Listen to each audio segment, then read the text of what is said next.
नमस्कार, lead India publishers association में आपका बहुत बहुत स्वागत है। मैं हूं doctor Taruna S Gaur.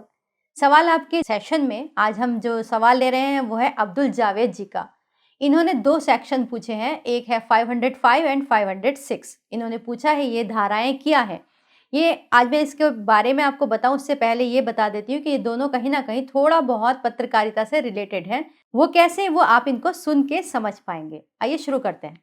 IPC की धारा 505 एक गैर जमानती अपराध होता है। इसमें मुख्य रूप से अपराध के अंतर्गत जो आता है वो है झूठा बयान देना, अफवाह फैलाना या फिर सार्वजनिक शांति के खिलाफ विद्रोह फैलाना। मतलब ये कि यदि कोई व्यक्ति ऐसा कोई काम करता है या षड्यंत्र करता है जिससे सामाजिक शांति को नुकसान पहुंचता हो तो इस धारा के अंतर्गत उसे चार्ज किया जाता है। ये धारा भारत की सेना पर भी लागू होती है। अगर कोई भी सैनिक या सैन्य अधिकारी ये ऐसा करे कि वो अपने कर्तव्य की अवहेलना करे, उसका पालन ना करे या उसे करने में असफल रहे तो उन पर भी यही धारा लागू होती है।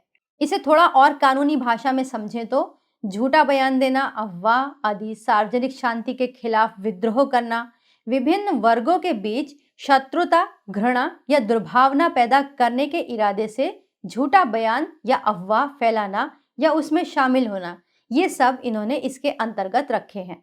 अगर कोई भी व्यक्ति ऐसा करता पाया जाता है तो उस पे धारा 505 लगती है। एक और विशेष बात, यदि यही काम किसी धार्मिक स्थल से किया जाए तो ये सजा और सख्त हो जाती है। यानी कि अगर मान लीजिए कोई आपका धार्मिक सभा स्थल है, मंदिर है, मस्जिद है या फिर कोई सत्संग की जगह है, वहां पर अगर कोई संत या फिर कोई धार्मिक व्यक्ति इस तरह की बातें फैलाता है जो गलत हो तो उनके ऊपर भी इसी धारा के अंतर्गत चार्ज होता है, कार्रवाई होती है। आइए जानते हैं धारा 505 के अंदर सजा क्या होती है। धारा 505 एक संज्ञेय अपराध है और एक गैर जमानती अपराध है।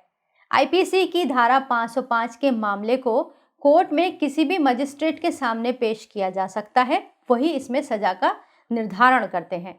इसके अंदर 2 साल की सजा हो सकती है और अगर मान लीजिए धार्मिक स्थल से फैलाई गई अफवाहें हैं तो उसके मामले में 5 साल तक की सजा हो सकती है।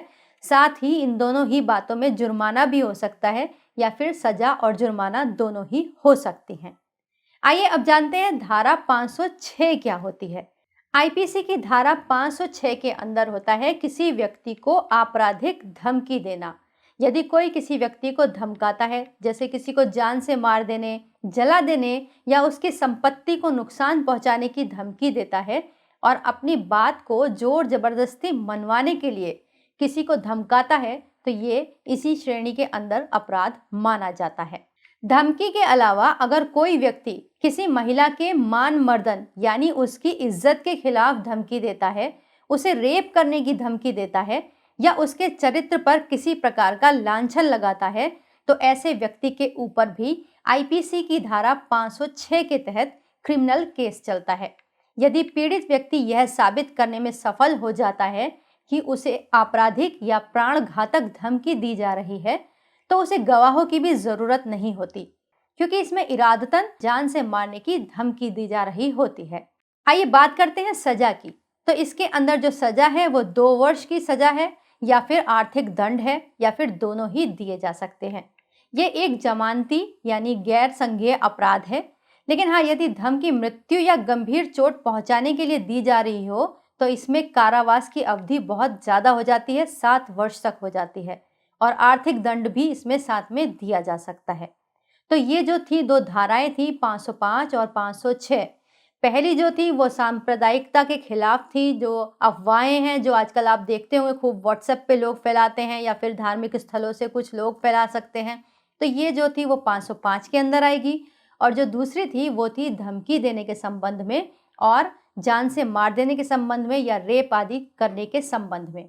दोनों ही। अब आप पूछेंगे कि ये कैसे पत्रकारिता से जुड़ी है, क्योंकि अगर मान लीजिए आप कोई खबर कर रहे हैं और उसमें शब्दों का चयन गलत हो जाए या आपकी खबर से कोई इस तरह की भावना फैल जाए, अफवाह फैल जाए, तब आपके ऊपर ये 505 की धारा लागू हो सकती है।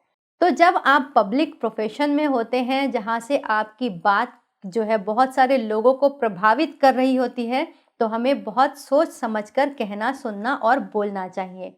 तो ये 2 धाराएं थी जो हमने आपको समझाई।